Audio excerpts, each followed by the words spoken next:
Okay, we are on our next major event of world history. Итак, мы переходим к следующему важному событию мировой истории. The conquest. Завоевание Ханаана.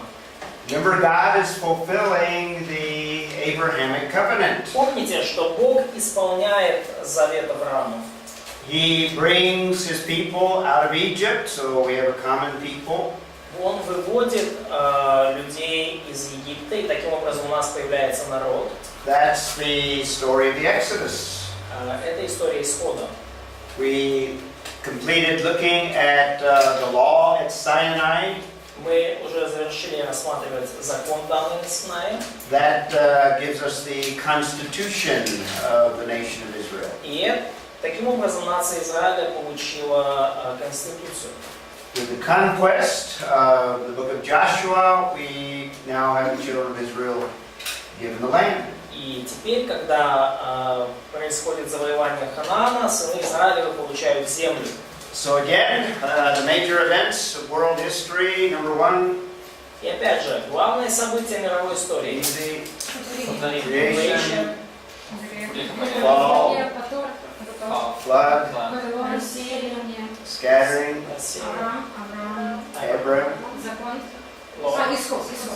Exodus, law, and now conquest. Теперь завоевание. So we looked at the law, and now we want to look at conquest. So И вот мы смотрели на закон, теперь посмотрим на завоевание. we're getting close to the end of the Old Testament. И мы уже приближаемся к концу Ветхого Завета. And these are the major events of world history. И это основные события мировой истории. Remember, we made a list of what most people would consider the major events of world history. Помните, у нас был список того, что большинство людей считают основными событиями мировой истории. None of those still are more important than the Mosaic Law. И ни одно из них до сего дня не является более важным, чем даже закон Моисея. Certainly not more important than the Exodus. И очевидно, не настолько важно, как исход. And we'll see now that it's not more important than the conquest. И видим сейчас, что также ни одно из них не является более важным, чем завоевание обетованной земли. The perfection of God that underlies this is probably, we could say this about every event, but Совершенство Божие, которое мы видим особенно ярко в этом событии, конечно, мы видим его везде, в любом событии, но особенно здесь. we see the sovereignty of God, where God is going to work in a way that displays His sovereignty. Это Божий суверенитет, и Бог трудится при завоевании таким образом, чтобы всем очевидна его верховная власть. We're looking at the emergence of Israel. In other words, Israel is being brought. Посмотрим на проявление и появление Израиля как нации. We saw the formation of the nation in Exodus, and the other historical book would be Numbers. И мы увидели формирование народа в Исходе и в других исторических книгах, например, в такой как «Числа». And now we're going to see the possession of the land in the book of Joshua. И теперь в книге Иисуса Навина мы видим овладение землей. And the conquest is emphasized in the first 12 verses, И, 12 chapters. собственно, завоевание подчеркнуто в первых 12 главах Иисуса Навина. So let's take a look at the conquest. И давайте посмотрим внимательнее на завоевание земли. And our first major implication of this, И наш первый важный вывод из этого времени, and this is very important, и это очень важно. what we have in Joshua is God judging the Canaanites. То, что мы видим в книге Иисуса Навина, это Божий суд над хананеями. Now, I've been contrasting throughout this course the unbelieving worldview. И я уже на протяжении всего курса сравнивал взгляд и мировоззрение неверующих людей. Now, unbelievers that are familiar with the Bible И неверующие, которые знакомы с Библией, will point to the book of Joshua and the book of Judges. они будут тыкать пальцем в книгу Иисуса Навина и в книгу Судей. And they will say something like, well, the God of the Old Testament is pretty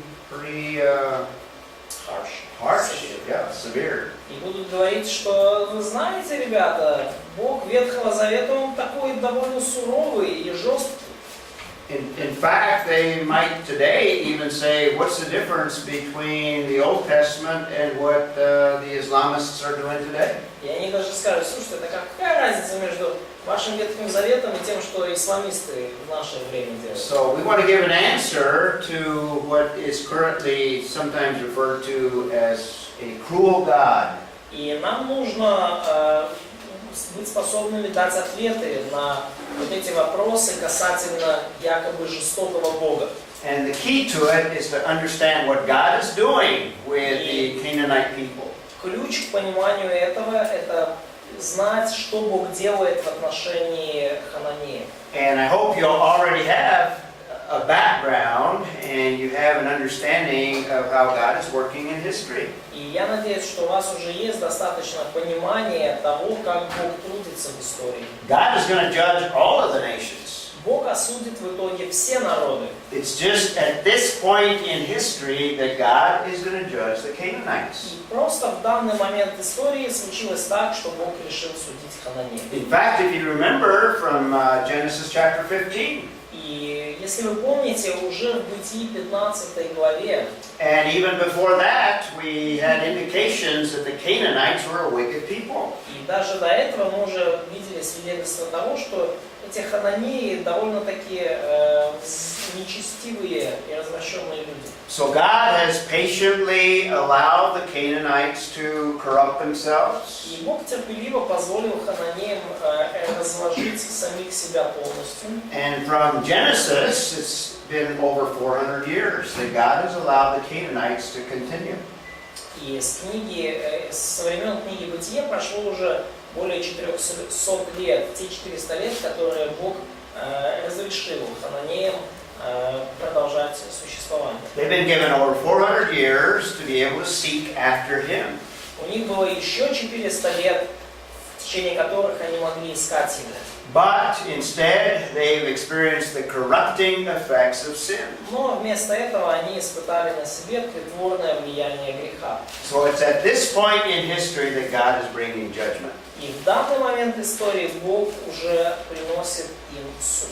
We'll talk some more about this when we give an answer to the issue that is raised by those that are familiar with the Bible. И мы поговорим еще немножко об этом, когда я дам ответы на те возражения, которые приводят светские знатоки Библии. We saw at Sinai the giving of the law.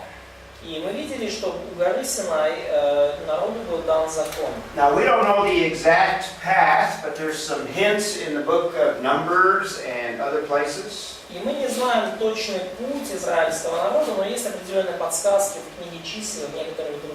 The possible path that they took to arrive to the land of Canaan. Возможный путь, по которому они пришли в землю ханаанскую.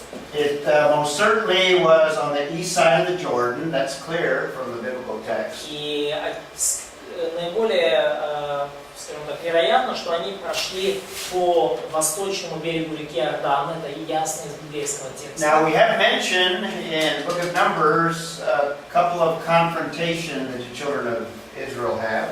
И в книге чисел упоминается несколько стычек, которые на этом пути случились у сынов Израиля. There were problems with the Edomites and the Moabites. Там возникали проблемы с Едомом, с едомитянами, с моавитянами. The main route on the east side of the Jordan was what's called the King's Highway, the black line on the map. Ну вот основная дорога вот на пути к Иордану называлась как царский путь, или, мы бы сейчас сказали, царское шоссе. But the Edomites, the Moabites did not permit them to go through their land, so they had to bypass and then pick up. Но дорога проходила через Едом и Моав, и Эдомияне, и моавитяне не разрешили им проходить через свои земли, поэтому пришлось идти в обход. And I'm going to give you show you some photographs of this whole area. И я покажу вам некоторые фотографии всей этой территории. One of the passages refers to the King's Highway. Какие отрывки нам говорят о царском пути? And I'll show you a photograph of what remains of it even to this day. И я покажу вам даже фотографии того, что осталось от этого царского пути в наши дни даже. So we're going to see what Moab looks like today. И мы посмотрим на то, как сейчас выглядит Моав. I've got several photographs of this area right in here, И есть у меня the несколько Arnon River, фотографии территории вот здесь, вот это река Арнон. and I'll show you a photograph of archaeological remains of Dibon right here. И я покажу вам фотографии археологических остатков Дибона. First of all, let's take a look at the King's Highway Но давайте сначала посмотрим на вот этот царский путь and other points on the map there.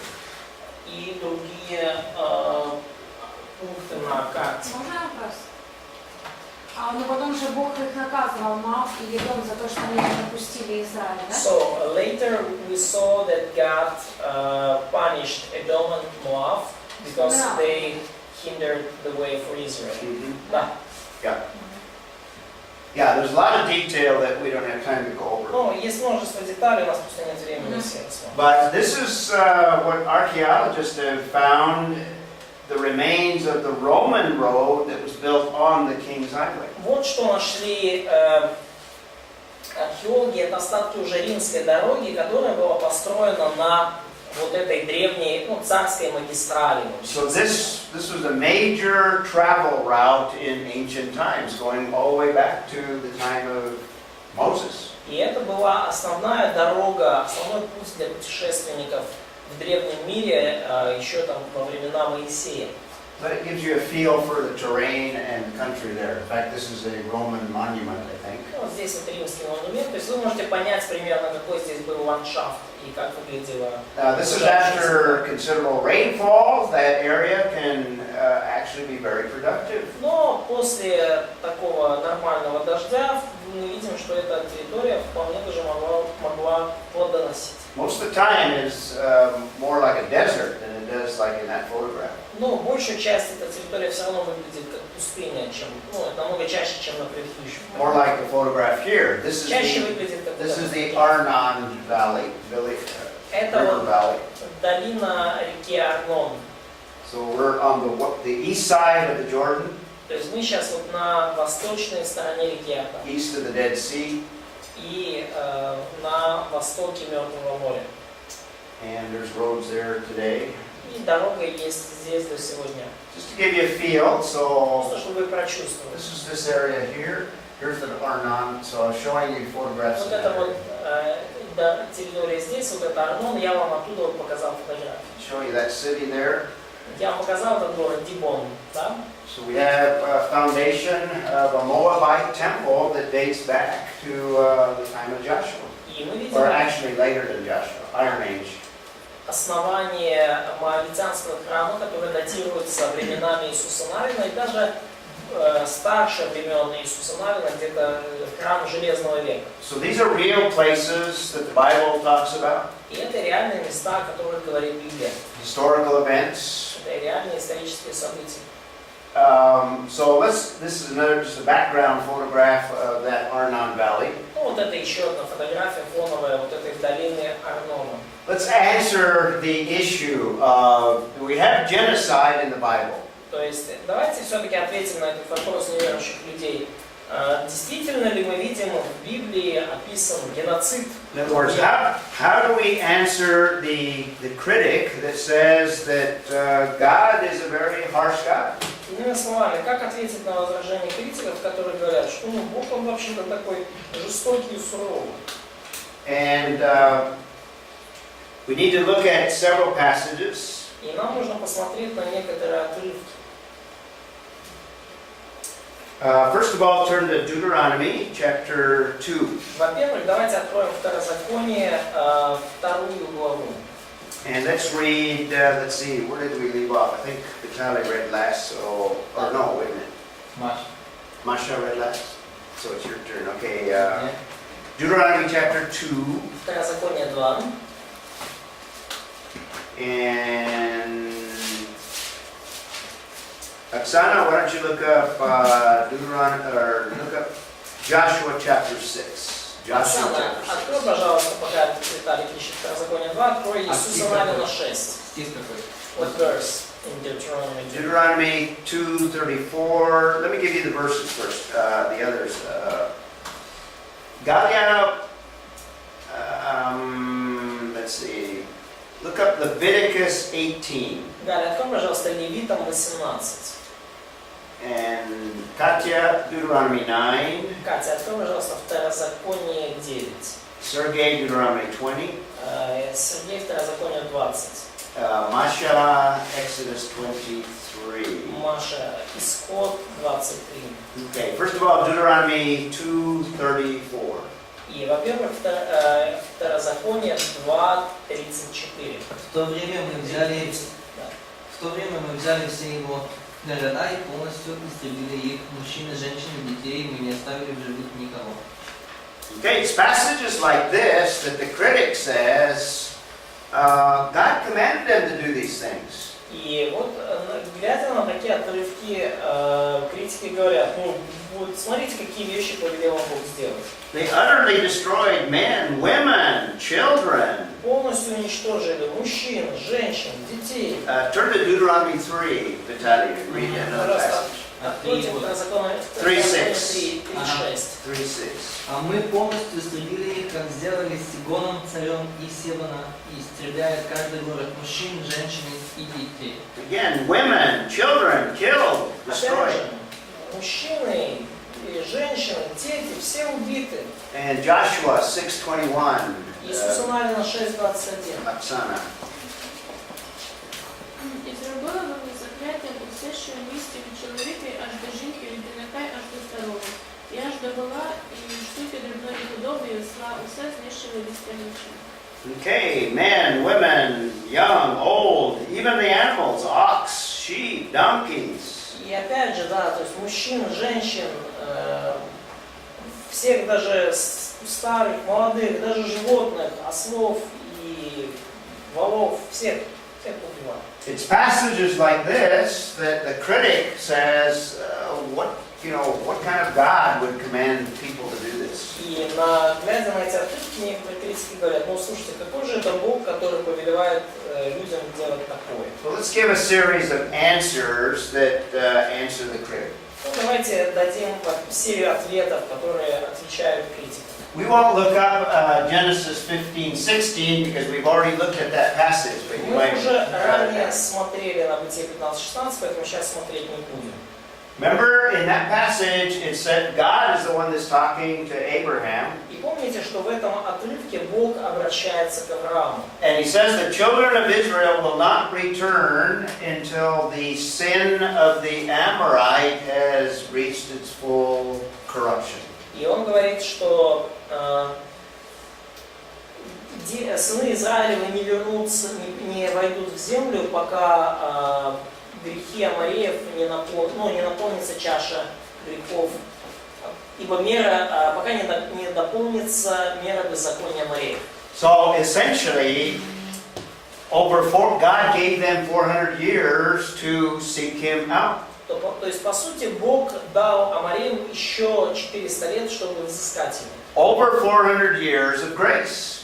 Более 400 лет благодати. God could have judged them during the time of Abraham. Потому что Бог-то их мог уже осудить во времена Авраама. But now the time of grace has come to an end. Но теперь время благодати подходит к концу. Secondly, what do we have in, let's see. Второе, что мы читаем в... So it's a judgment on the Canaanites. Второе, мы видим, что происходит суд над хананеянами. So the time of grace is ended, so now God brings judgment. То есть время благодати закончилось, теперь Бог приносит суд. And by the way, there's a biblical principle. There's always a time when the grace of God comes to an end. И, кстати, за этим стоит определенный принцип. Всегда приходит время, когда Божья благодать подходит к концу. And God then brings judgment. И Бог приносит суд. So this is very important. The judgment is a judgment that comes on the Canaanites. И это очень важно. Суд, который пришел, это был суд над Хананеем. And the reason that the children are to destroy all. И причина, по которой сынам Израиля надо уничтожить всех, It's not just a judgment on the Canaanites. Причина в том, что это не просто суд над Хананеями, but it also has a purpose that deals with the nation of Israel. но также в этом есть цель, связанная с сынами Израиля. I'll talk about that in a moment. Я поговорю об этом через минуту. The only difference between this judgment on the Canaanites and other judgments, И единственная разница между этим судом над Хананеями и другими судами, the only difference is the instrument that God chose to implement the judgment. и разница лишь в инструменте, который Бог избрал, чтобы это наказание и суд осуществить. When God brought the judgment of the Genesis flood, Когда Бог принес суд через потоп, what was the instrument of His judgment? что было инструментом его суда? Вода. Water. The water, or He used the entire natural realm. Да, Natural. он использовал естественную природу, материальную реальность. When He brought judgment on Sodom and Gomorrah, what did He do? Когда он принес суд на Содом и Гоморру, что он сделал? He brought fire from the heavens, or some phenomenon that burned everything up. Огонь с небес или еще какой-то феномен, который все выжег. The only difference with the judgment that He's bringing on the Canaanites Единственная разница этих судов и суда, которые он привел на Хананеев, is that God chose to use the children of Israel as His instrument. разница в том, что Бог решил использовать сынов Израиля как инструмент. But His judgment all the same. Но, по сути, это тот же самый суд. Did everyone die during the flood? Все ли умерли во время потопа? Women? Женщины? Yeah. Children? Да. Дети? Animals? Да. Животные? Да. Everything was destroyed by the Все flood. было уничтожено потопом. What about in Sodom and Gomorrah and the other cities? Did women die? Содома и Гоморра и других городов. Женщины погибли. Children died? Да. Yeah. Дети погибли. Animal, everything died. Животные, да, все погибло. So also when God is bringing judgment on the Canaanites, it's going to include all of the Canaanites, children included. Также, когда Бог принес суд на Хананеев, то погибли все, и включая детей. So for the Canaanites, it's judgment. И потому для Хананеев это суд, For the Israelites, it's protection. а для Израиля это защита. Because if the Canaanites remain, then they're going to have a contaminating effect upon the children of И Israel. потому что если Хананеи останутся на этой земле, то они будут на сынов Израиля оказывать развращающее воздействие. And that's what Leviticus 18 tells us. И это то, о чем нам говорит книга Левит. Галя, read 24 through 27 of Leviticus Прочитай, пожалуйста, с 24 по 27 стих 18 главы Левит. А что это тебе?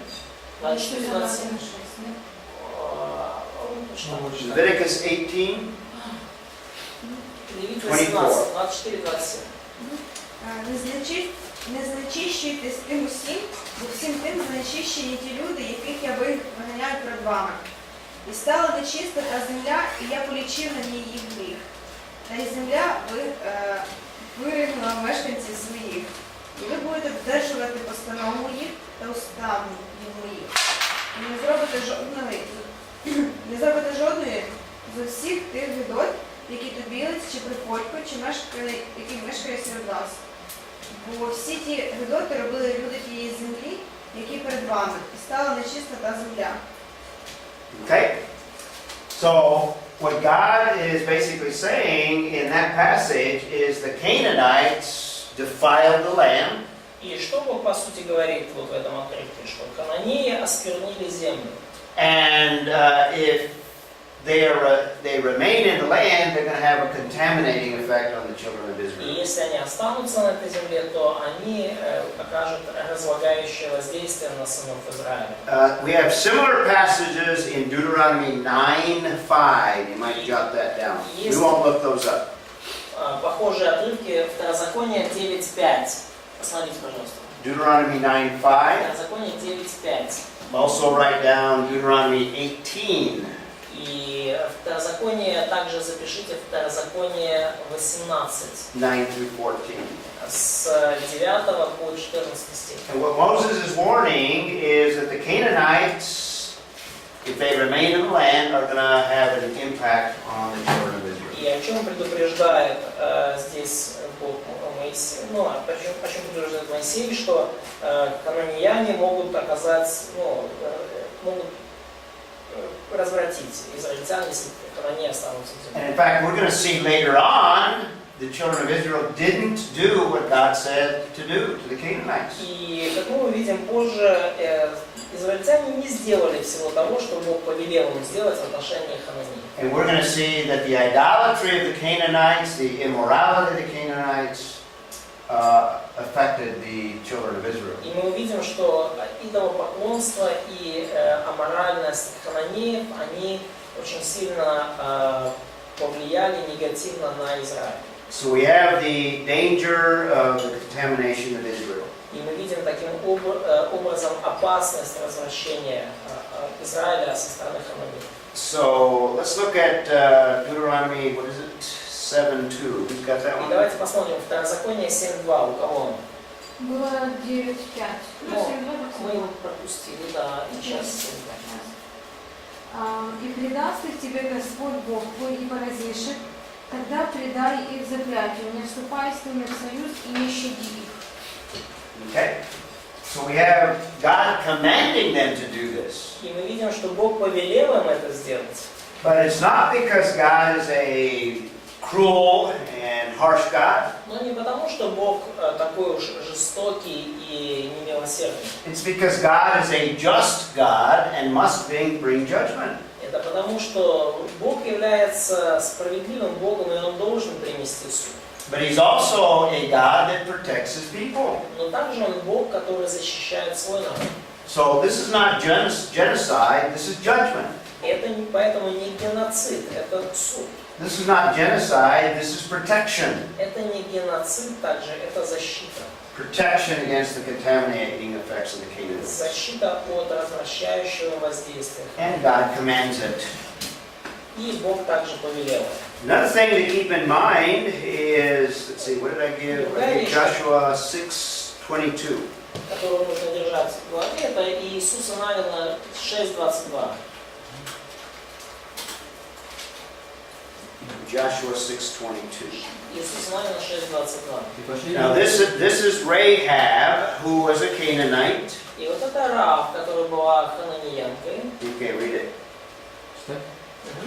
И пошли юноши, высматривавшие город, дом женщины, и вывели Раав, и отца ее, и мать ее, и братьев ее, и всех, которые у нее были. И всех родственников ее вывели и поставили их вне стана израильского.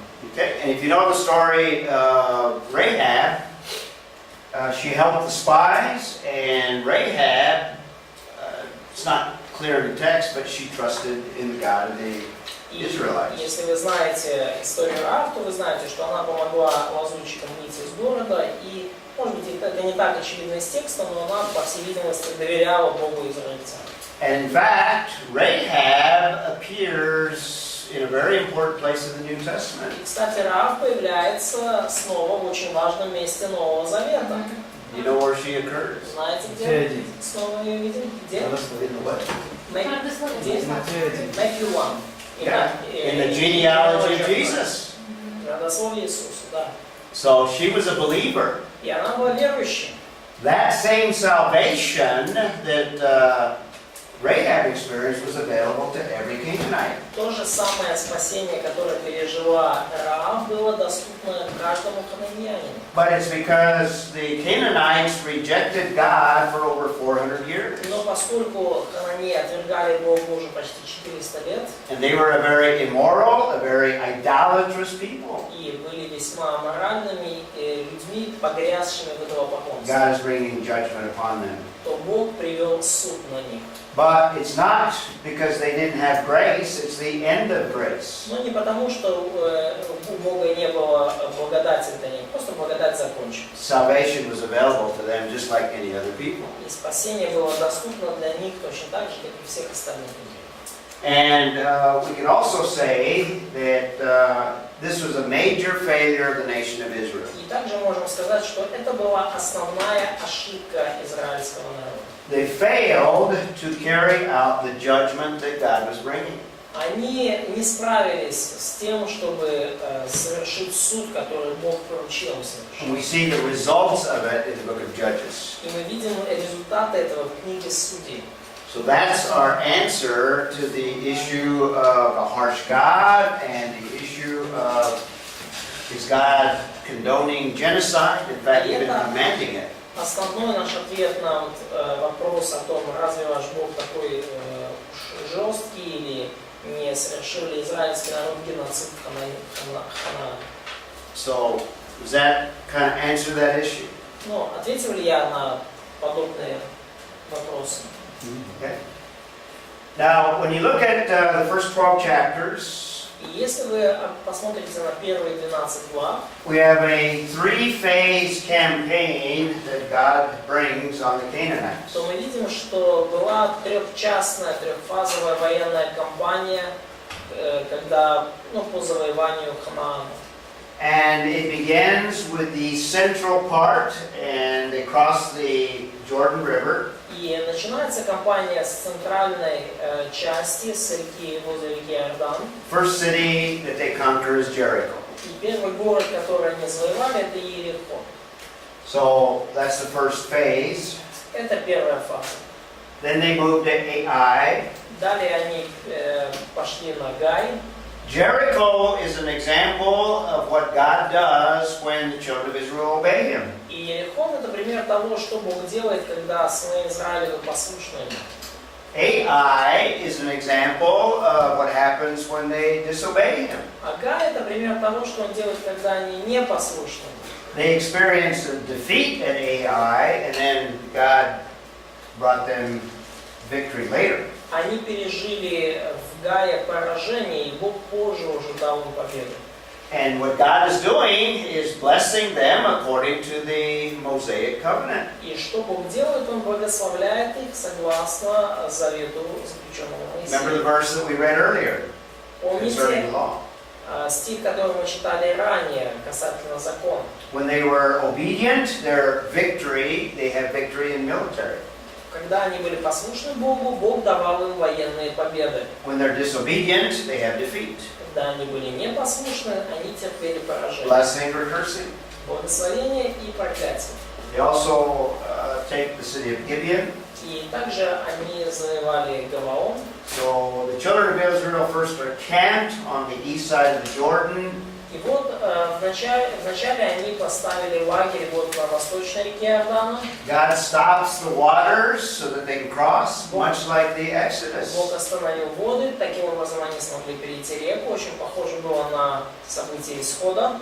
And then God, we won't look at the verses, but God commands them to do something that is not a very good military strategy. И далее Бог повелел им сделать нечто, что не выглядело как слишком уж хорошая военная стратегия.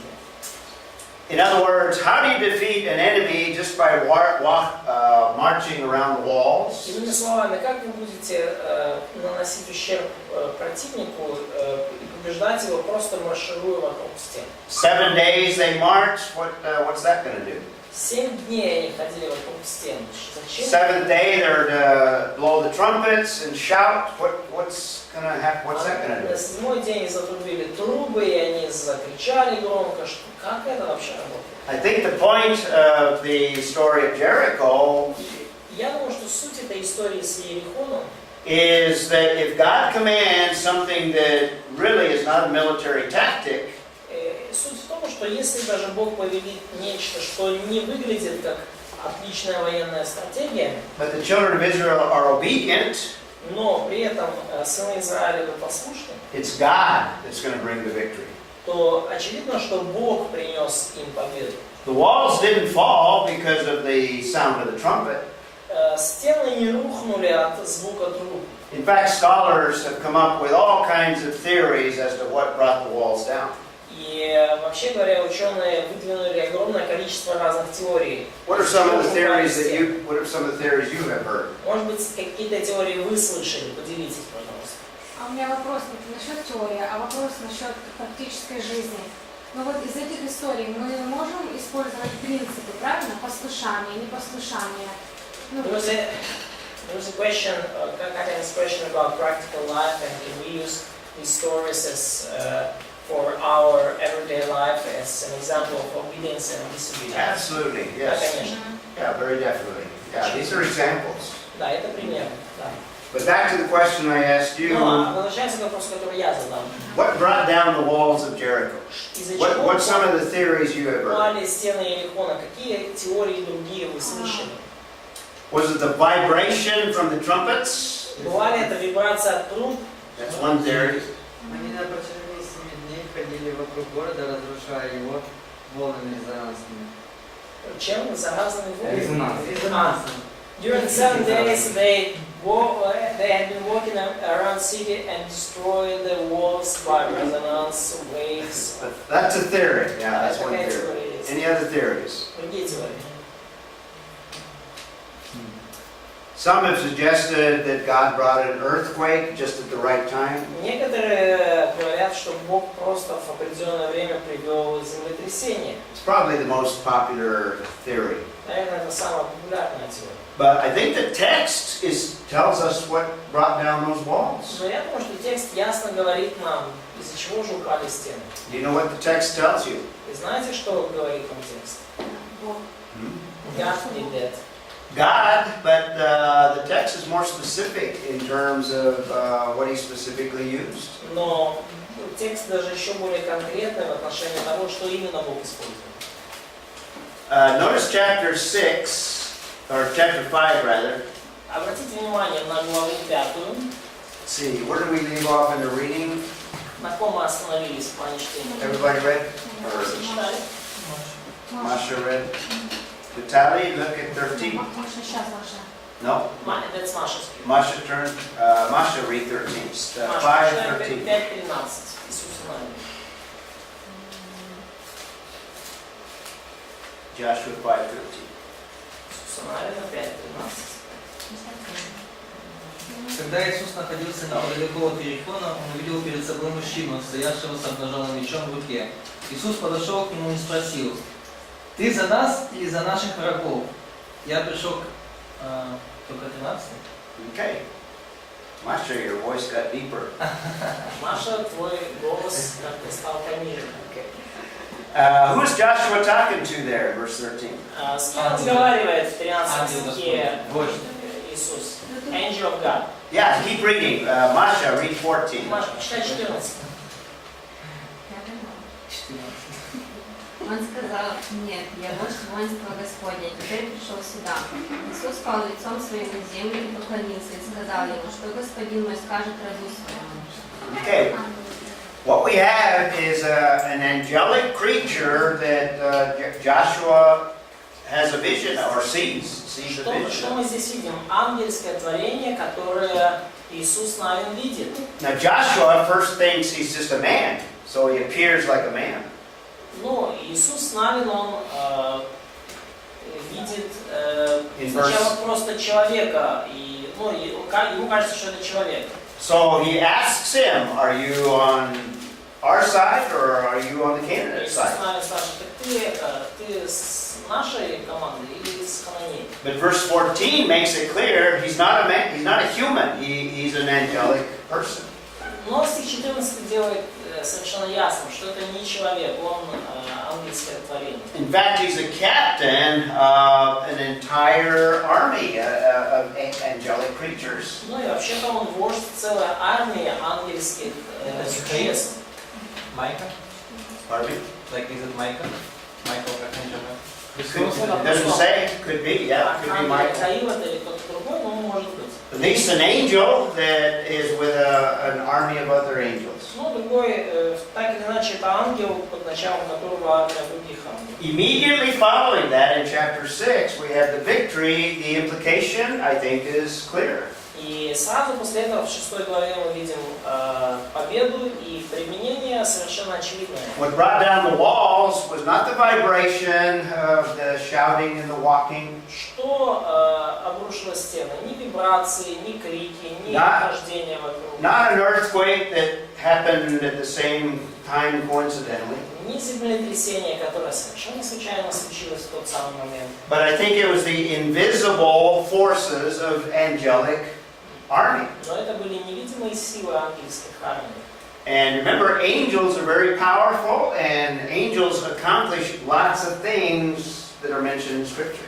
И помните, что ангелы обладают огромной силой, и благодаря ангелам достигнуто много вещей, описанных в I Писании. think Joshua and the children of Israel knew that this angelic army destroyed the walls of И я Jericho. думаю, что Иисус Навин и его люди знали, что именно ангельская армия уничтожила стены Иерихона. Now we know from archaeology that these walls, like the ones at Jericho, И мы знаем из археологии, что вот эти стены, вот стены Иерихонские, were very large, and Titus probably showed you photographs. были очень большими, и Тайтус, скорее всего, показал вам фотографии. Some of the walls could have been 20 meters, Некоторые стены могли быть там 20 метров высотой. and they could have been 15, or let's see, about 10 meters at the bottom. И они могли быть внизу там порядка, шириной 10 метров, высотой 20. These were huge, massive walls. Это были огромные массивные стены. But angelic creatures with great power could knock those walls down. Но ангельское существо с его очень с большой силой, которая им доступна, они могут их обрушить. In fact, if you remember, Rahab lived in the wall. И, если вы помните, то Рав жила в стене. So she, which archaeologists, I have some slides, I didn't include them, but archaeologists have found walls where you can find places where people could live. Археологи нашли там на месте Иерихона даже стены, в которых люди могли бы жить. And she actually let the children of Israel down through the wall. И, кстати, она помогла сынам Израилевым, лазутчикам, спуститься как раз таки через The photograph shows the Old Testament site of Jericho. И фотография показывает Old Testament, ветхозаветную часть Иерихона. Now, the New Testament, when it refers to Jericho, it's a different site. Но когда Новый Завет упоминает Иерихон, то это уже другая сторона города. So apparently the city moved slightly from the Old Testament tell. И очевидно, город немножко сдвинулся с того места, о котором говорит Ветхий Завет. Just gives you a feel for the site. Просто чтобы у вас было какое-то представление о месте. Closer shot of the mound of Jericho, the archaeological site. И более такой близкий взгляд на гору Иерихонскую и археологическую раскопку там. Now, we won't read the verses, but the story of Ai would have been located up in this area here, or wait a minute, this area here. И мы не будем уже читать целиком, но вот история Гая, и Гай находится вот примерно вот на этой территории. Now, there's a couple of different sites that archaeologists propose and debate over. И есть несколько раскопок, которые предложили археологи, о которых они спорят. The one that I prefer is the one that a friend excavated in this area there. Friend? A friend, yeah, archaeologist friend. Friend of you. Mine. Да, одна из них, которую мне больше, которую я больше поддерживаю, это та, которую мой друг раскопал вот недалеко там. The biblical text describes this valley here. И библейский текст описывает вот эту долину здесь.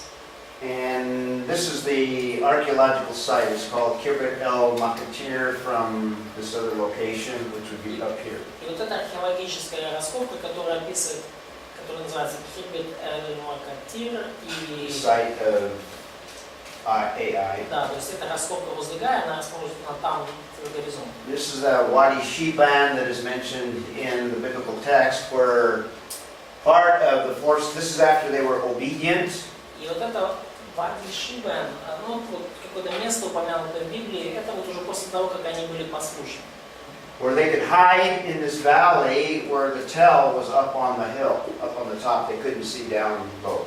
So, Гай was on the top. Ai, Да, то есть Гай был на верхушке этой горы, а израильтяне находились внизу в долине. Yeah, read those passages and you can see some of the detail. This is what it looks like. Прочитайте про эти детали, и отрывки вы увидите детали. Вот так оно выглядит. So you could hide the army of Joshua down there, and they wouldn't be able to see from the city. То есть, в принципе, можно было бы внизу этой горы спрятать армию Иисуса Навина, и они бы из города ее не увидели. Okay.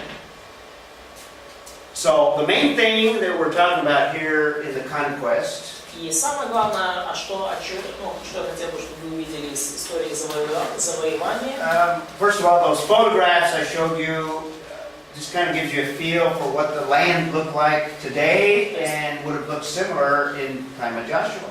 Вот эти фотографии, которые он показал, показывают, как на них видно, как земля выглядит сейчас, и, в общем-то, примерно так она выглядела и во времена Иисуса Навина. So the first thing to keep in mind is it's a judgment that God brings, judgment on Canaanites. Что нужно иметь в виду, это то, что вот это завоевание было судом над Хананеями. Secondly, it is also a fulfillment of what God promised the children of Israel. Во-вторых, это исполнение того, что Бог пообещал для сынов Израиля. God promised them the land, so in order for them to have the land, He must remove the Canaanites. Бог пообещал им землю, и для того, чтобы дать им землю, Он должен удалить с этой земли Хананеев. So the story in the book of Joshua is a story of God faithfully fulfilling the covenant. И история книги Иисуса Навина – это история того, как Бог верно исполняет свой завет. God fulfilling the Abrahamic covenant. Бог исполняет завет, заключенный с Авраамом. God faithfully does what He says in His covenants. Бог верно делает все то, что Он говорил в этих заветах. And Abrahamic is an unconditional covenant dependent only on God. И завет Авраамов – это безусловный завет, исполнение которого зависит лишь от Бога. So our first implication is what we have in Joshua. The conquest is a judgment on the Canaanites. Наш первый вывод, то, что мы видим в истории Иисуса Навина, это божественный суд над Хананеями. And if you read through Joshua, you're going to see very quickly that it's also a display of God's grace. И когда вы читаете книгу Иисуса Навина, вы очень быстро понимаете, что также здесь показана божественная благодать. Display of grace for Israel. Божественная благодать для Израиля. So we have judgment and grace. То есть мы видим и суд, и благодать. It's grace for Israel because Israel does not deserve what God is going to give them. Это благодать для Израиля, поскольку Израиль не заслужил то, чего Бог хотел им дать. Even at Sinai, they remained an idolatrous people. И даже в Синае они остались идолопоклонническим народом. So let's take a look at these three phases.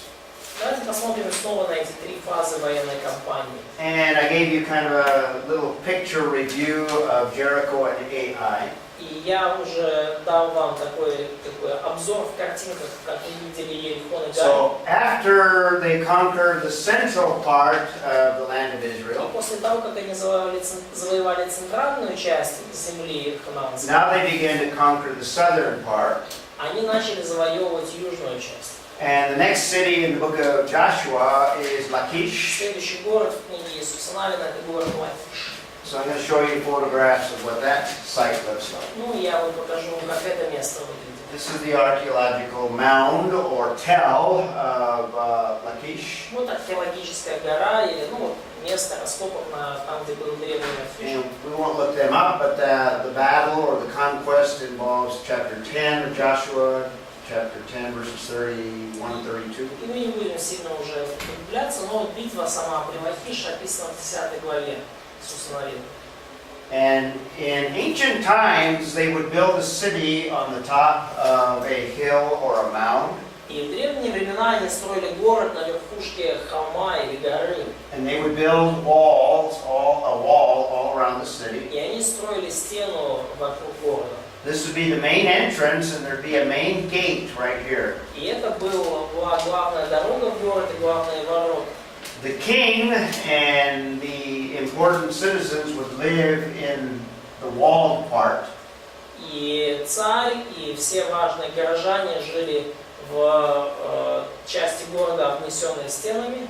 And many other people would live outside of the city, and they would farm all of the land outside. И многие другие люди жили вокруг города и обрабатывали землю, которая была вокруг него. And if there was an enemy approaching, they would sound a signal and everyone would run into the walled city. И если приближался неприятель, то подавали трубой сигнал, и все прятались вот в этом укрепленном стенами городе. So even today, the fields are used for agriculture. These are vineyards. И даже сегодня мы видим здесь вот поля, которые используются для сельского хозяйства, это виноградники. Here's the entryway to Lachish. И вот это вход, центральный путь к городу. And in the center would be the main temple. И в центре будет главный храм. So here's that entryway. In other words, we're looking down this direction in this photograph. И вот этот центральный путь, вот как мы смотрим вот из того места наружу, On the way up to the gate. вот путь к воротам. And then there's the remains of a palace. И вот это остатки дворца Лахиша. And there usually is a temple associated, mainly the palace here. Ну и еще часто город, храм показывают, но здесь мы видим только дворец. So that corner is, I think, this corner here. И насколько я понимаю, это вот это на этой фотографии угол этого дворца. So after they take the southern part of the Canaan, После того, как они завоевали южную часть Ханаана, now they're going to take the northern part, and one of the main cities is Hatzor. они теперь будут завоевывать северную часть. И один из главных городов здесь это Хацор. Hatzor was the kind of the guard city that protected from the north, enemies that would come from the north. Хацор был защитным городом, он использовался для защиты от потенциальных врагов с севера. And this is the site of Hatzor. И вот это здесь вот раскопка на We месте have Хацора. the battle there in chapter 11, verses 10 through 13 primarily. И вот там вот в этих стихах Иисуса Навина написана битва при Хацоре, в основном стихи 10-13. Similar city built on a mound with it would have a wall around it. Очень похожий город, также построенный на холме, также стеной обнесенный. And people would farm the agricultural areas outside. И люди также обрабатывали землю вокруг. Hatzor again. Снова Хацор, Closer. это уже ближе. Archaeological excavation that exposes some of what they found. Археологическая раскопка, тут показано кое-что из того, что они нашли. And by the way, I visited all these sites. И, кстати, я бывал на всех этих раскопках. So more archaeological excavations, Еще excavation более in the center. раскопок, да, еще раскопки. In fact, one of the nicest gates is found at Hatzor. This is one of the gates that's very typical of that period of time. Ну, кстати, одни из самых хорошо сохранившихся ворот найдены в Хацоре, и это были типичные ворота того времени. And there's another photograph of a gate. И вот еще одна фотография таких ворот. So when an invading army would come, they'd close the gate. И когда армия завоевателей наступала, они закрывали And ворота. in each of these rooms, they would have soldiers so that as the invaders came, И в каждой из этих комнат были солдаты, так что когда неприятель входил, these soldiers would kill these people. эти солдаты убивали этих врагов. And if they got killed, then they'd have backup in each of these rooms. И если if soldiers had been killed, yes. If the soldiers of the city, see, there'll be battle, there'll be war. Да, ну то есть если кого-то из солдат защитников убивали, то они или ранили, они могли укрыться опять же в этих комнатах. Yeah, this is the last defense, То есть это была такая уровень последней защиты. Canaanite stone, monument to the gods. Хананейский камень, один, ну как монумент их богам. And they have a water system, obviously. Ну, у них была водопроводная система, очевидно. Okay, so that's the conquest. Вот это завоевание. Chapters 13 through 24, the land is distributed to the different tribes. Главы с 13 по 22 это распределение земли между разными племенами. And this is the distribution that is described in those chapters. И это распределение описано вот в этих главах. And remember, Reuben and Gad and Manasseh were given the east side before the conquest. И помните, что Рувиму, Манасии и и Гаду были даны земли на восточной стороне реки Иордан еще до завоевания. And in fact, the conquest actually began on the east side. Ну и вообще-то завоевание-то и началось с восточной стороны. And then they crossed to Jericho and Ну и далее они перешли к Иерихону divided the rest of the land. и завоевали оставшуюся землю. So to have a nation, you have to have common people. Итак, для того, чтобы у вас была нация, здесь правильно написать нация ставится. Нация, вам нужен народ с общими, ну, какими-то корнями. Это история исхода. You have to have a common constitution. This is the story of Sinai. Должна быть конституция общая, это история Синая. And you have to have a common land. И должна быть общая земля. That's the story of the book of Joshua. Это история книги Иисуса Навина. The land of Canaan. Страна, ну, завоевание земли хананейской. Now the book of Judges Ну и книга Судей is the failure of the nation. описывает падение нации. They failed to obey what God commanded them concerning destroying the Canaanites. Они не исполнили то, что Бог повелел им насчет уничтожения всех хананеев. So let me introduce it to you and then we'll take a break. И давайте я сделаю, скажем так, небольшое вступление к этому, и потом мы отправимся на перерыв.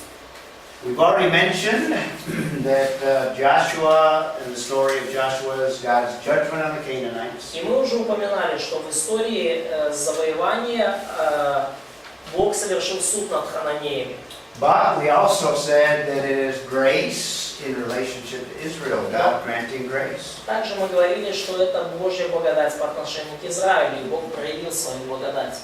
And if you remember, I said that the plagues of Egypt gave us kind of a picture of future judgment in the book of Revelation. И если вы помните, я говорил вам, что вот эти казни египетские, они являются предвестником будущих казней, описанных в книге Откровения. We could say the same thing for what God desired to do in terms of judging the Canaanites. И мы также можем сказать похоже, говоря о том, что Бог будет делать, что Бог совершил, судя хананеев. When God judges a people, if they're unbelievers, He will totally eliminate them.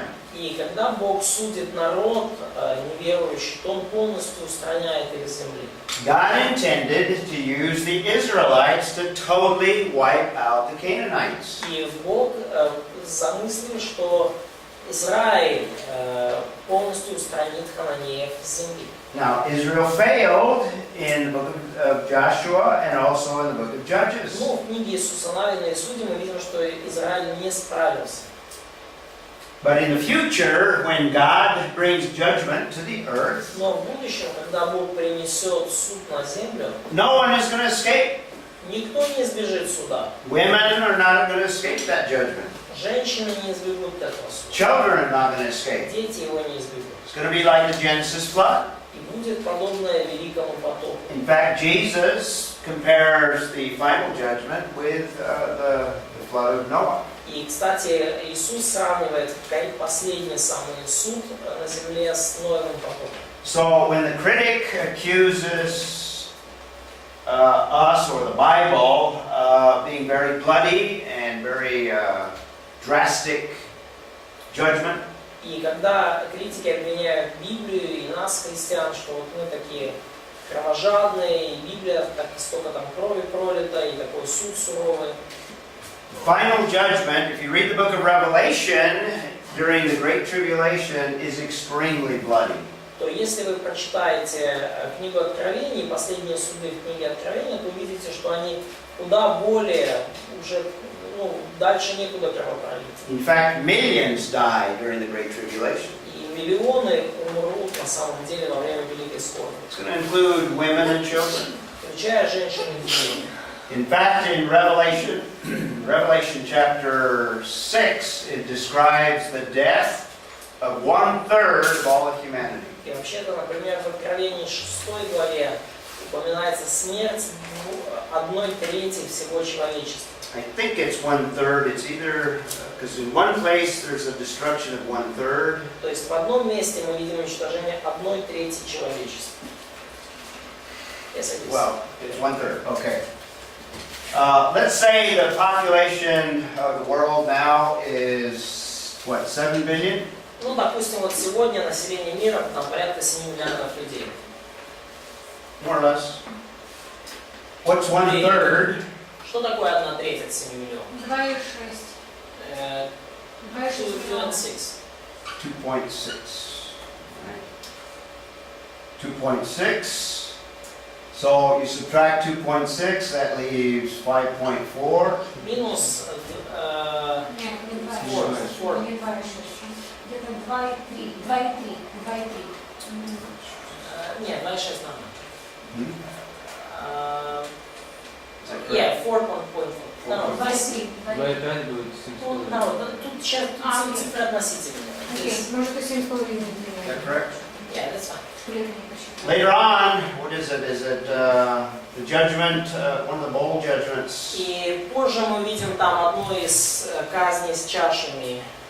This is a 1/3 of all people. То есть одна казнь несет треть всех людей. Later on, another 1/4. This is of the remaining people. И следующая одна из следующих казней унесет жизни четверти оставшихся. So we have another 1.1 billion. То есть еще минус 1 миллиард. So we end up with 3.2 or so. То есть останется на земном шаре 3,2. Actually, the numbers are not right here, but anyway, Ну, цифры, может, не you очень combine верные, the two and it ends up 3.5. но вы, как бы, вот, объединив эти два суда, вы видите, что 3,5 миллиарда где-то останется. So just a description, in two places it talks about half the population being eliminated. То есть просто из-за двух казней мы видим из их описания, что половина земного населения будет удалено с земного шара. And ultimately God destroys all unbelievers. И очевидно, что Бог, конечно же, уничтожит всех неверующих. So as bloody and as drastic as this judgment is, it's only a foretaste of what God is going to do in the future. И каким бы кровопролитным и суровым ни был этот суд, это всего лишь предвкушение будущего суда. Let's take a break and we'll conclude our look at the conquest. На этой радостной ноте сделаем перерыв и вернемся.